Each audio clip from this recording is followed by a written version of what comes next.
السلام علیکم ورحمۃ اللہ وبرکاتہ۔ ناظرین، ایک مرتبہ پھر حاضر ہیں سنی اسلامک بیان پر نیو ویڈیو کے ساتھ، اور آج کی ہماری ویڈیو میں جو شخصیت موجود ہیں جن کو حضرت الادری صاحب قبلہ کے نام سے جانا جاتا ہے، چلیے شروع کرتے ہیں اور اپنی دینی معلومات میں ان کا انجام کیا۔ اور یہ نشے کی لعنت ہے، بیوی کو مار رہے ہیں، طلاق کی شرح بڑھتی جا رہی ہے، شوہر بیوی کا حق ادا نہیں کر رہا ہے۔ جو لوگ نشے میں نہیں ہیں وہ بھی نشے میں ہیں، اس لیے کہ شراب کا نشہ بہرحال نقصان دہ، دولت کا نشہ بھی نقصان دہ ہے، جوانی کا نشہ بھی نقصان دہ، گناہوں کا نشہ، کوئی نشے کی اسلام میں اجازت نہیں دیتا۔ کسی کو گھمنڈ کا نشہ ہے، بیوی کو مارتا ہے پیٹتا ہے، علم نہیں ہے، اس کو پتا نہیں ہے کہ بیوی پیر کی جوتی کا نام نہیں ہے، نہ بیوی سر کا تاج ہے، نہ بیوی پیر کی جوتی۔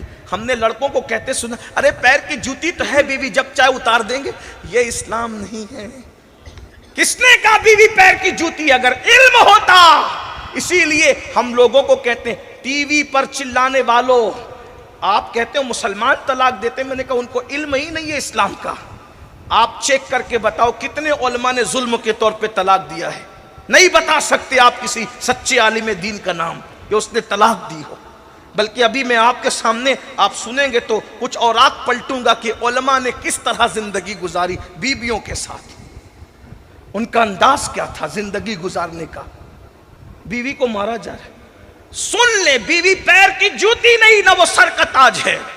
ہمارے مذہب میں یہ ہے، اللہ نے بیوی کو انسان کی بائیں پسلی سے پیدا کی، ہر چیز کے لیے دائیں کو پسند کیا، اور بیوی کی پیدائش کے لیے بائیں کو پسند کیا۔ حکمت یہ ہے کہ بائیں طرف دل ہوتا ہے، دل، اور پھر اللہ نے سر کی ہڈی سے نہیں، پیر کی ہڈی سے نہیں، مضبوط ہڈیوں سے نہیں، انسان کی ہڈیوں میں سب سے کمزور ہڈی کوئی ہے تو وہ پسلی کی ہڈی ہے۔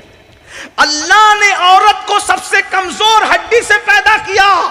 یہ پسلیاں بہت کمزور ہے، اگر ٹوٹ جائے تو جلدی جڑ بھی نہیں سکتی، اتنی کمزور ہے۔ مگر اتنی کمزور ہونے کے بعد بھی اللہ اکبر، جو پورے دل پورے جسم کا بادشاہ جسے دل کہتے ہیں، دل کی حفاظت اگر کوئی کرتا ہے تو نہ ہاتھ کی ہڈیاں کرتی ہے، نہ پیر کی ہڈیاں کرتی ہے۔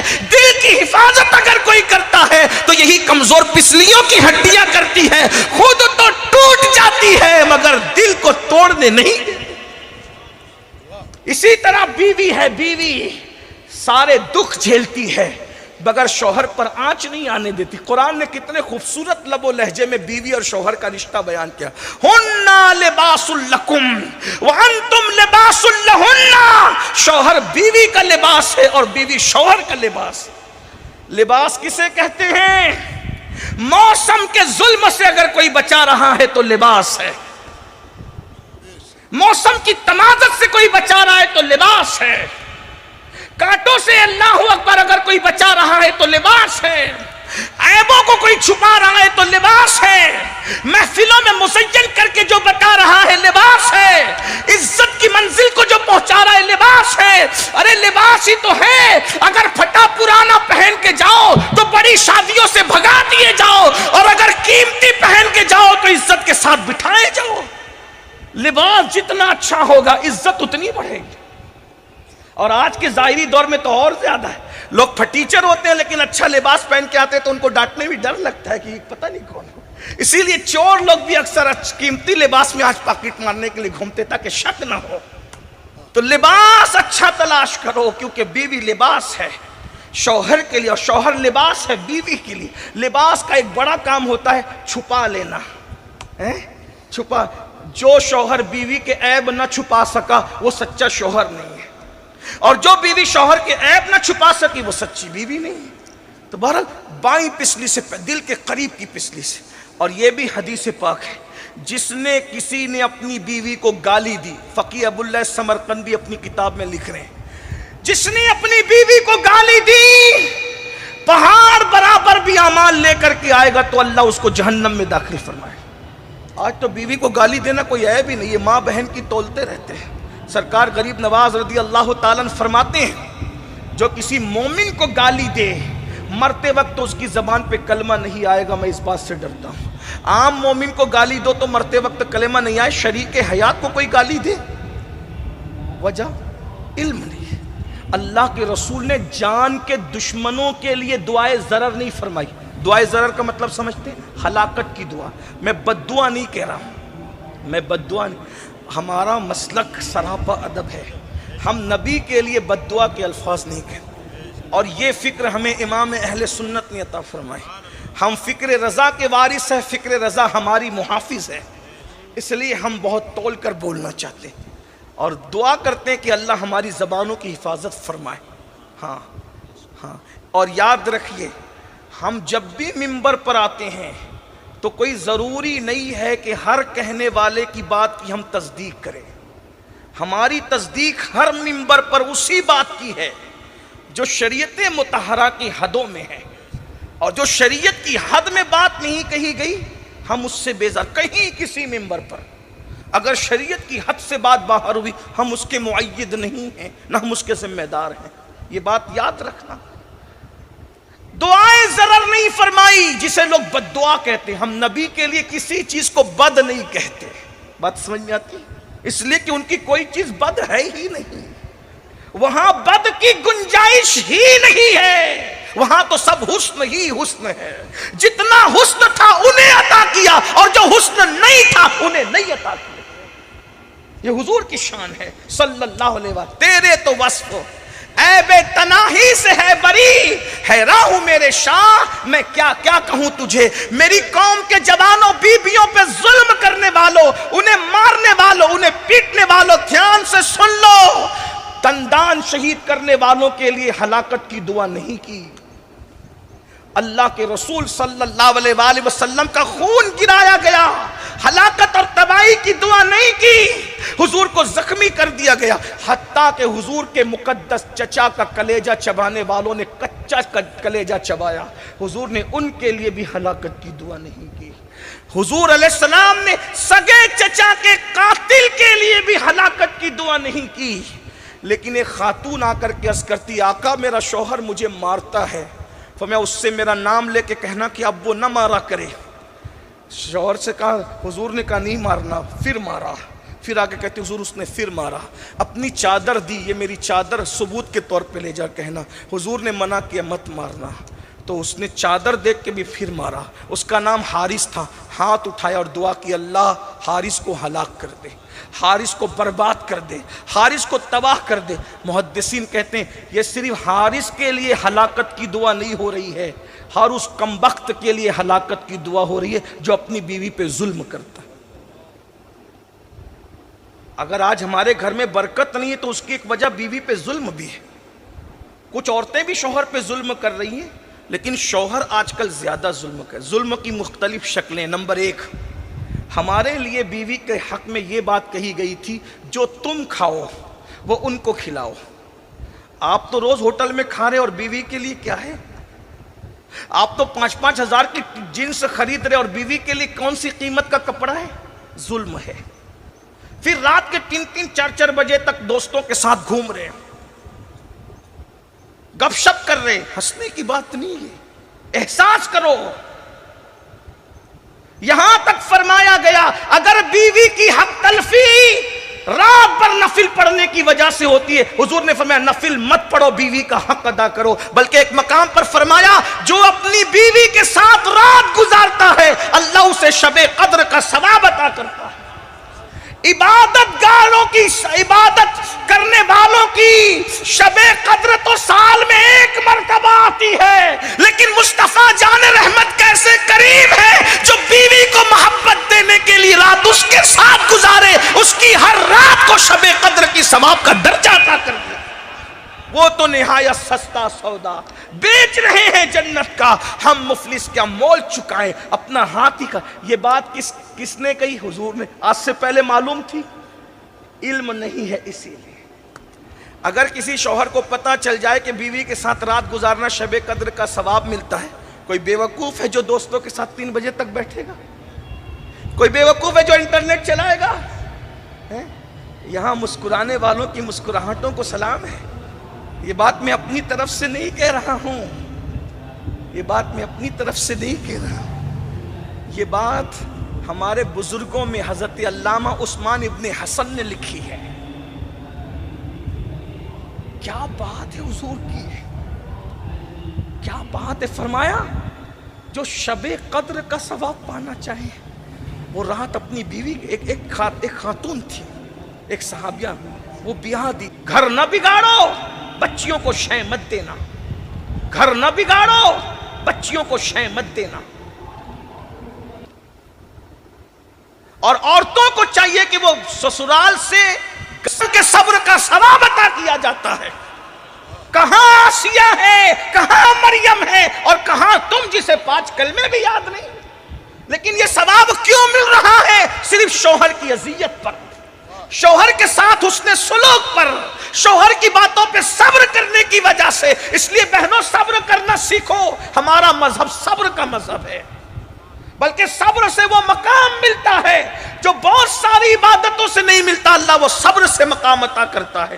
تو بہرحال انہوں نے کیا دیکھیے، شکایت بھی شکر کے لہجے میں کرنے کا انداز سیکھے۔ عرض کی یا رسول اللہ میرے ماں باپ آپ پہ قربان، میرا شوہر بہت نیک ہے، پوری رات مصلی پہ گزار دیتا ہے۔ ہمارے آپ جیسا کوئی زائر بین ہوتا تو کہتا واہ کیا بات ہے، لیکن حضور نے ناراض ہو کے فرمایا بلا اس کو۔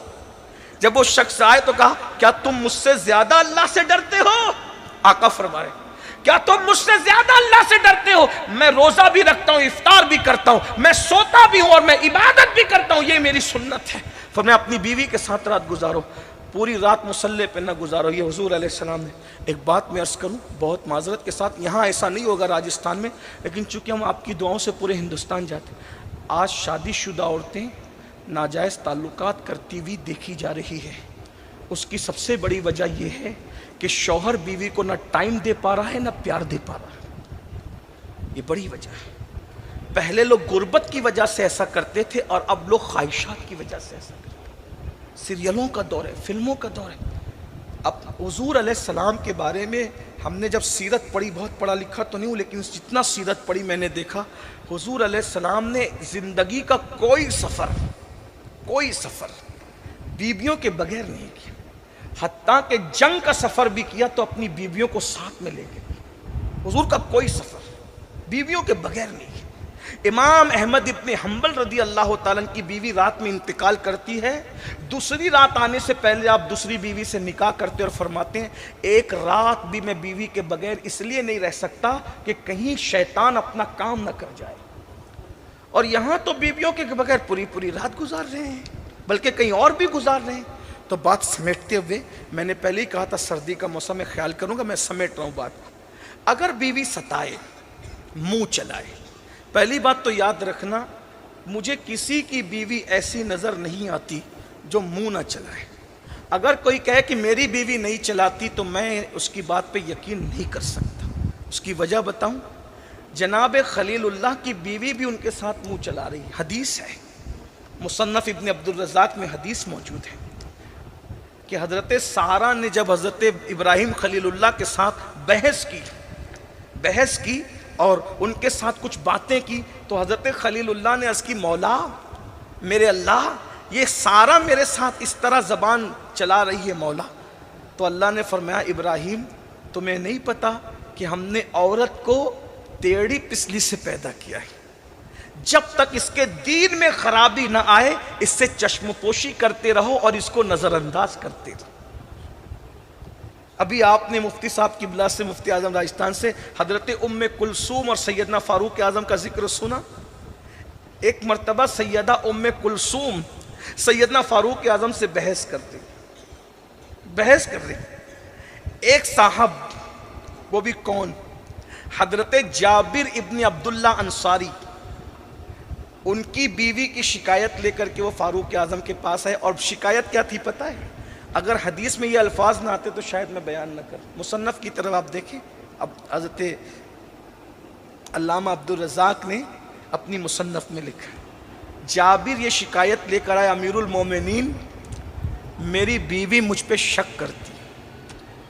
اندازہ کریں آپ کون لوگ جن کے تقدس پر فرشتے بھی حیرت زدہ، جن کا تزکیہ مصطفیٰ جان رحمت نے نگاہوں سے فرمایا۔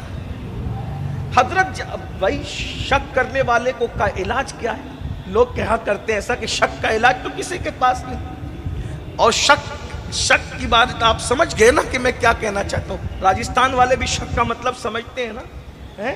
شک کرتی ہے بیوی, بہتوں پر ہوتا ہے شک, اور خوبصورت لوگوں پر تو زیادہ ہوتا ہے. بیویاں شک کرتی ہیں. اللہ اکبر.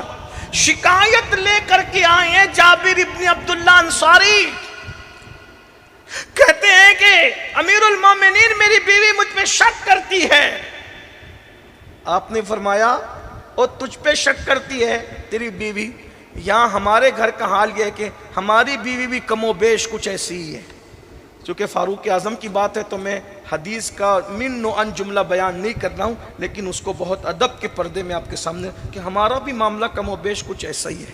تو وہاں حضرت عبداللہ ابن مسعود موجود تھے, انہوں نے کہا امیر المومنین وہ ایسا کہہ رہے ہیں, آپ ایسا کہہ رہے, تو آپ نے نہیں سنا کہ حضرت ابراہیم خلیل اللہ نے اللہ سے عرض کیا کہ اللہ سارا ایسا کرتی ہے, تو اللہ تبارک و تعالیٰ نے فرمایا کہ ہم نے اس کو ٹیڑھی عورت کو ٹیڑھی پسلی سے بنایا, سیدھا نہیں کرنا اس کو. ہم نے ٹیڑھی پسلی سے بنایا, عورت کو سیدھا کرنے کی کوشش مت کرنا. اور سیدھا کرنا کیا ہے؟ طلاق ہے. توڑ دو گے یعنی سیدھا کرنے کی کوشش, توڑ دو, توڑنا کیا ہے؟ طلاق ہے. سیدھا کرنے کی کوشش مت کرنا ورنہ توڑ دو گے, یہ توڑنا طلاق ہے. اللہ نے ان کو ٹیڑھی پسلی سے بنایا ہے, ان کو ویسے ہی رہنے دو, چشم پوشی کرتے رہو, گزارا کرتے رہو, نباہ کرتے رہو. فاروق اعظم کہتے ہیں ابن مسعود اللہ نے تجھے عقل کامل عطا فرمائی ہے. اور جو عورت کی یا بیوی کی گستاخی پر, بے ادبی پہ صبر کرے, دو باتیں پیش کر کے بات پوری کر رہا ہوں. بہت بڑا نام ہے ولایت کی دنیا میں. آج کل طلاق بہت ہو رہی, سالن میں نمک زیادہ ہوا تو طلاق, بیوی نے بات نہیں مانی, طلاق بھول جاؤ. نوجوانوں طلاق, اور کیا سوچتے ہو, ارے اتار کے پھینکو اس کو, اس سے اچھی ملے گی. یاد رکھنا اللہ کے رسول فرماتے ہیں کما تدین و تدان, جیسا کرو گے ویسا بھرو گے. اگر کسی پہ ظلم کر کے طلاق دی تو جو دوسری آئے گی پورا پورا بدلہ لے گی, اس کو کیا کرو گے؟ یاد رکھنا. اور جس کی زندگی سے کھیل رہے ہو نا طلاق دے کر, آقا نے تو یہاں تک فرمایا جس نے چڑیا کی زندگی سے کھیلا ہوگا پہاڑوں جیسی نیکیاں لائے گا پھر بھی جہنم میں جائے گا. جو عورتوں کی زندگی سے کھیلے, سوچو تو صحیح. طلاق دے رہے ہو, کیا دو گے؟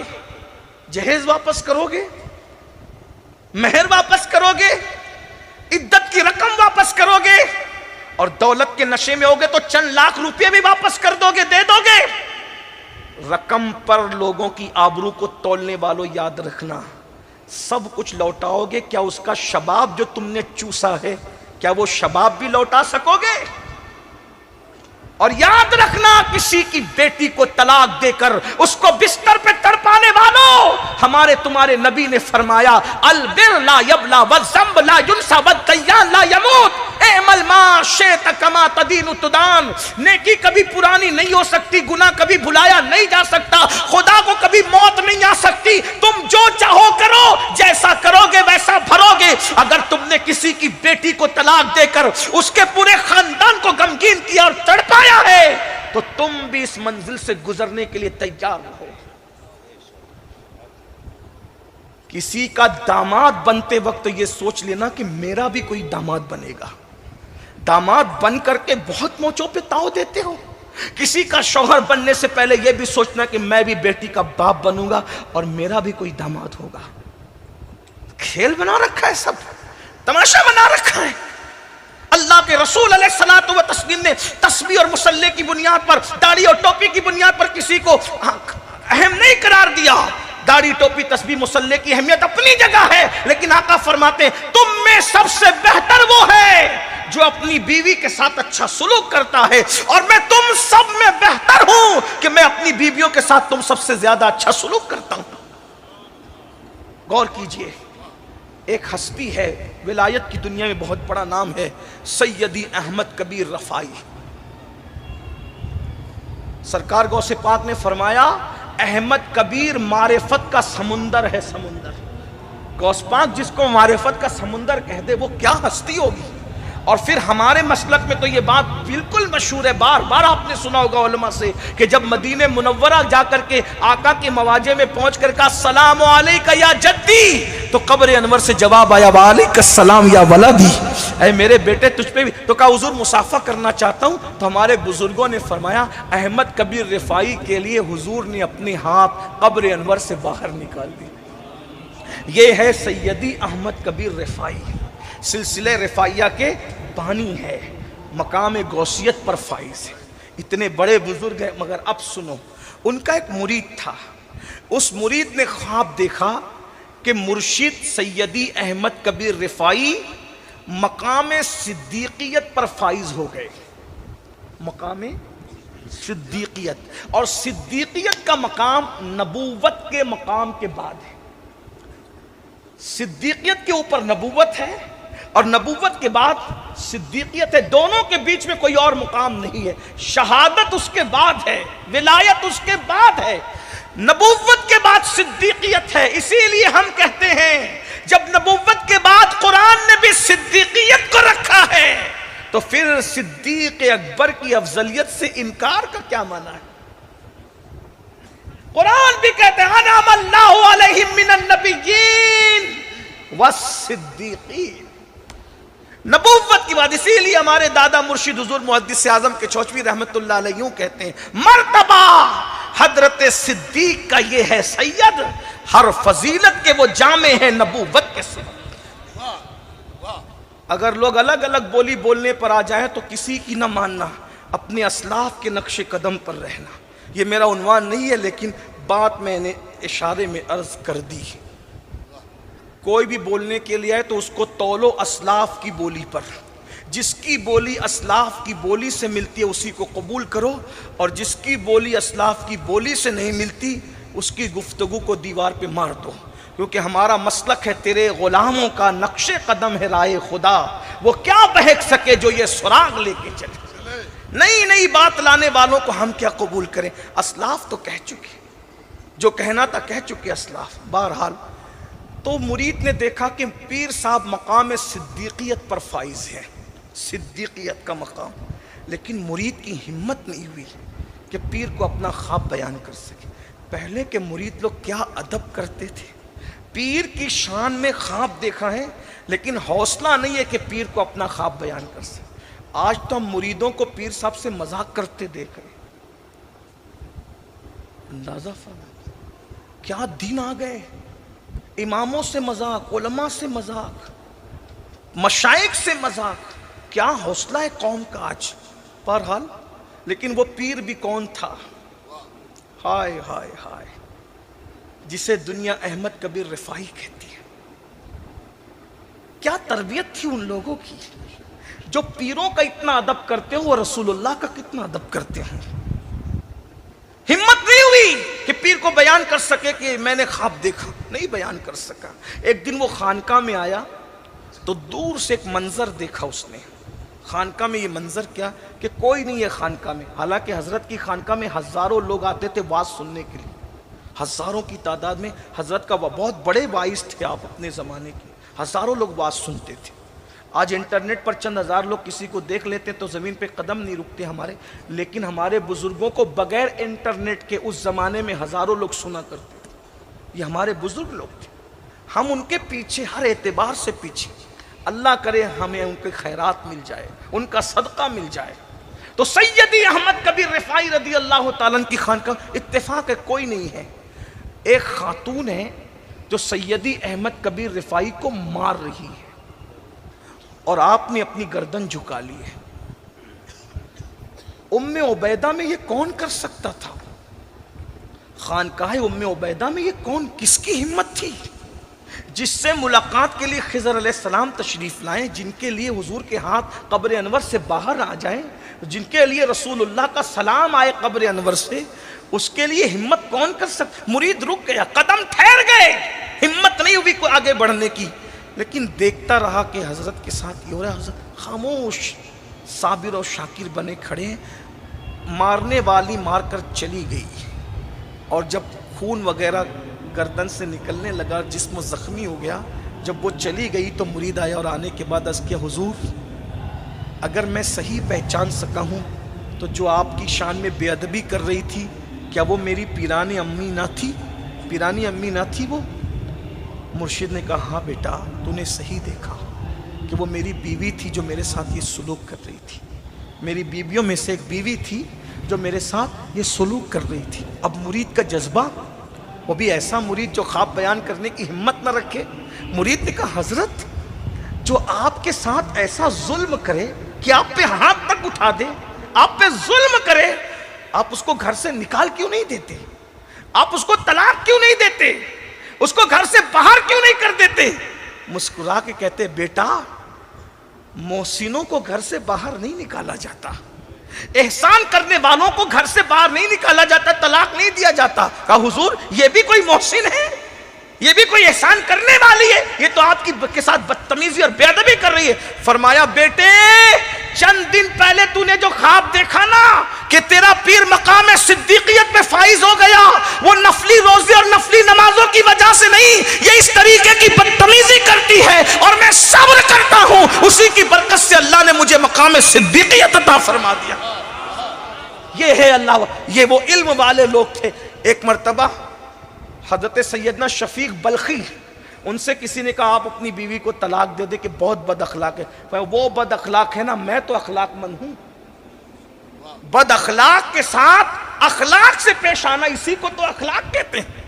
ارے تو مرا ملا بگو یا میں تورا حاجی بگو، یہ تو اکول ہو گیا نا۔ وہ مسکرا رہے تو آپ بھی مسکرا رہے، وہ گفٹ دے رہے تو آپ بھی گفٹ دے رہے۔ یار یہ اخلاق نہیں ہے کہ وہ گفٹ دے تو آپ بھی گفٹ دے، وہ مسکرائے تو آپ بھی مسکرائے۔ اخلاق تو یہ ہے وہ ظلم میں آگے بڑھتے رہے، آپ حسن سلوک میں آگے بڑھتے رہے۔ یہ اخلاق تو یہ ہے نا اخلاق۔ اور جو بیوی کے ساتھ اخلاق سے پیش نہیں آ سکتا، پھر وہ کس کے ساتھ اخلاق سے پیش آ سکتا ہے؟ اس لیے سب سے زیادہ ناپسندیدہ کام طلاق ہے۔ طلاق پہ کنٹرول کرو اور بیوی کے ساتھ نبھا کی کوشش کرو۔ اور آقا فرماتے ہیں صلی اللہ علیہ وآلہ وسلم، سردی کا خیال کرتے ہوئے آخری حدیث پڑھ رہا ہوں مفہوم کے طور پہ، آقا فرماتے ہیں عورت اگر صبر کرے شوہر کے ظلم پر تو مریم اور آسیہ کا ثواب پاتی ہے، اور شوہر صبر کر لے بیوی کے ظلم پر تو اللہ اسے صبر ایوب کا ثواب عطا فرماتا ہے۔ یہ اسلام ہے۔ لیکن یہ سب باتیں کب سیکھو گے؟ جب پڑھو گے، قرآن پڑھو، حدیث پڑھو، سیرت النبی پڑھو، میرے آقا کی سیرت طیبہ پڑھو، آقا کریم صلی اللہ علیہ وآلہ وسلم کی ازدواجی زندگی پڑھو۔ کب تک سیریل دیکھ کر کے زندگی جینا سیکھو گے؟ اگر زندگی جینا سیکھنا ہے تو مصطفیٰ جان رحمت کی زندگی دیکھ کر کے جینا سیکھو، تب پتہ چلے گا کیا زندگی تھی حضور علیہ السلام کی۔ اتنا یاد رکھنا، ام المومنین سیدہ عائشہ صدیقہ کہتی ہیں جب میں بیمار پڑ جاتی تھی اور کام کرنے کے قابل نہ رہتی تھی تو حضور علیہ السلام میرے حصے کے کام کر لیا کرتے تھے، حتیٰ کہ گھر کی صفائی تک، حتیٰ کہ آٹا گوننا مجھے نہیں آتا تھا تو حضور مجھے آٹا گون کر دیتے تھے اور میں روٹی پکاتی تھی۔ یہ حضور کے گھر کا ماحول تھا۔ آج ہمارے گھر میں بچوں کے سامنے ماں باپ لڑتے ہیں، بچے احساس کمتری کا شکار ہوتے ہیں، بچے باپ سے باغی ہوتے ہیں۔ باپ کا باغی بنانے کا یا باپ کے باغی بننے کی ایک وجہ یہ بھی ہے کہ ماں پر ظلم ہوتا دیکھ کر بچپنے سے بچے سوچتے ہیں میرے باپ نے ماں پہ بہت ظلم کیا۔ اگر اپنے بچوں کو بغاوت سے بچانا ہے کم سے کم اپنے بچوں کے سامنے لڑا نہ کرو، جھگڑا نہ کیا کرو۔ اور طلاق کا تو سوچو ہی مت، اس لیے کہ اللہ کو جوڑنا پسند ہے، اللہ کو توڑنا پسند نہیں ہے۔ جب اللہ عوام کے معاملے میں جوڑنے کو پسند کرتا ہے تو بیوی کے معاملے میں کتنا جوڑنے کو پسند کرتا ہے۔ ہماری جماعت کے ایک مفکر نے کہا تھا جو طلاق دیتے ہیں وہ کبھی مرد نہیں ہوتے، بلا عذر شرعی طلاق دینے والے کبھی مرد نہیں ہوتے، مرد وہ ہوتے ہیں جو بیوی سے نباہ کرنا جانتے۔ علامہ شفیق بلخی کی بیوی امام شفیق بلخی بڑے زاہد تھے، غریب نواز جیسے لوگ ان کی تعریف کرتے ہیں، شفیق بلخی وہ ہیں۔ شیخ شہاب الدین عمر سہروردی جیسے لوگ ان کی تعریف کرتے ہیں، شفیق بلخی وہ ہیں۔ داتا علی حجویری جیسے لوگ شفیق بلخی کی ولایت کی تعریف کرتے، شفیق بلخی وہ ہیں۔ ان کی بیوی بڑی بد اخلاق تھی تو کسی نے کہا طلاق دے دے۔ فرمایا یار میں طلاق دے دوں گا، کسی اور سے نکاح کرے گی، وہ برداشت نہیں کر پائے گا، اور اس نے جو ظلم کیا اس سے بڑھ کے وہ ظلم کرے گا تو ایک عورت پہ ظلم ہوگا۔ اس لیے میں طلاق نہیں دیتا کہ میں برداشت کر لوں گا، اس سے بدلہ نہیں لوں گا، لیکن دوسرا شوہر تو بدلہ لے گا نا۔ تو مجھے یہ گوارا نہیں ہے کہ کسی عورت پر ظلم ہو، اس کو ظلم سے بچانے کے لیے میں اس کا ظلم سہ رہا ہوں۔ یہ اللہ والے لوگ تھے، یہ ان کی فکر تھی، ان کی سوچ۔ یہ فکر علم سے آتی، اللہ کے خوف کی وجہ سے آتی، اللہ کی خشیت کی وجہ سے آتی۔ آئیے ہم اس طرف آتے ہیں۔ اللہ تبارک و تعالی ہم سب کو توفیق عطا فرمائے۔ اپنے بچوں کو ڈاکٹر، ٹیچر، انجینئر سب بناؤ، لیکن سب سے پہلے جتنا علم حاصل کرنا ایک مسلمان کے لیے فرض ہے، غسل و وضو، نماز، کیا بولنا ایمان ہے، کیا بولنا کفر ہے، کیا بولنا جائز ہے، کیا بولنا ناجائز ہے، یہ ساری چیزیں اپنے بچوں کو سکھانے کی کوشش کرو۔ اللہ تعالیٰ سب سے پہلے مجھے آپ سب کو عمل کی توفیق عطا فرمائے۔ گفتگو کے درمیان اگر کوئی غلطی ہو تو اللہ تعالیٰ معاف کرے، میری گفتگو کے اندر بھی کوئی غلطی ہو تو اللہ معاف کر دے، اور عشاء سے لے کر اب تک اگر کسی اور کی زبان سے بھی کوئی جملہ قابل گرفت نکلا ہو تو اللہ تبارک و تعالیٰ ہم سب کو معاف کر دے۔ استغفر اللہ ربی من کل ذنب واتوب الیہ۔